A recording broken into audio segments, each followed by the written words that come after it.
সাবেক president John F কেনেডির নাতি Jack স্লোসবার্গ বলেছেন, কেনেডি সেন্টার থেকে প্রেসিডেন্ট ট্রাম্পের নাম অপসারণের মাধ্যমে প্রমাণ হয়েছে কেউ চাইলেই ইতিহাস পরিবর্তন করতে পারেন না। শনিবার এমএস নাউকে দেয়া এক সাক্ষাৎকারে এই মন্তব্য করেন তিনি। তার মতে, এই ঘটনা প্রমাণ করেছে যে প্রেসিডেন্ট সর্বশক্তিমান কেউ নন এবং দেশে আইনের শাসন এখনও কার্যকর রয়েছে। এই ঘটনায় উচ্ছ্বাস প্রকাশ করেছেন সাধারণ মানুষও। একই সঙ্গে নাম সরানোর সময় সেটি ঢেকে দেয়ায় ক্ষোভ জানিয়েছেন তারা।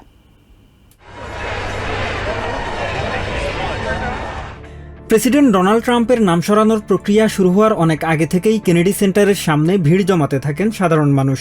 ঐতিহাসিক এই মুহূর্তের সাক্ষী হতে শুক্রবার মধ্যরাত থেকেই সেখানে জড়ো হন অনেকে।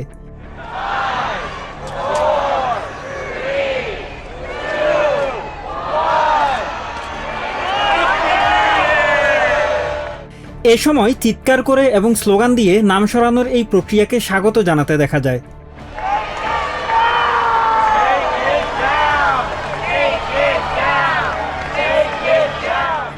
শনিবার নাম সরানোর কার্যক্রম পুরোপুরি সম্পন্ন হওয়ার পর উচ্ছ্বাস ঝরে পড়ে সাধারণ মানুষের কণ্ঠে। এই ঘটনাকে জন এফ কেনেডির প্রতি আমেরিকানদের বিশ্বাস পুনরুদ্ধারের শামিল বলে বর্ণনা করেছেন লস অ্যাঞ্জেলেসের এক বাসিন্দা। ব্রুস বন নামে স্থানীয় এক বাসিন্দা ট্রাম্পের নাম সরানোকে স্বাগত জানালেও পুরো প্রক্রিয়াটি আড়াল করার ঘটনায় ক্ষোভ জানিয়েছেন। ঘণ্টার পর ঘণ্টা অপেক্ষায় থেকেও প্রেসিডেন্ট ট্রাম্পের ক্ষমতার সীমাবদ্ধতার প্রতীক এই মুহূর্তটি দেখতে না পেয়ে হতাশা ব্যক্ত করেন তিনি। এদিকে ট্রাম্পের নাম অপসারণের ঘটনায় সন্তোষ প্রকাশ করেছেন সাবেক প্রেসিডেন্ট জন এফ কেনেডির নাতি এবং নিউ ইয়র্কে ডেমোক্রেটিক পার্টির সম্ভাব্য প্রার্থী জ্যাক স্লোসবার্গ। তার অভিযোগ, কেনেডি সেন্টারে নিজের নাম স্থাপন করে প্রেসিডেন্ট ট্রাম্প আইন লঙ্ঘন করেছিলেন।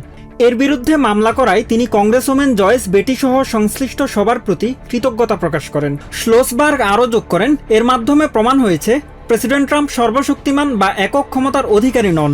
এছাড়া দেশে এখনও আইনের শাসন কার্যকর আছে জানিয়ে তিনি সবাইকে প্রেসিডেন্ট ট্রাম্পের অন্যায় সিদ্ধান্তগুলোর বিরোধিতা করার আহ্বান জানান।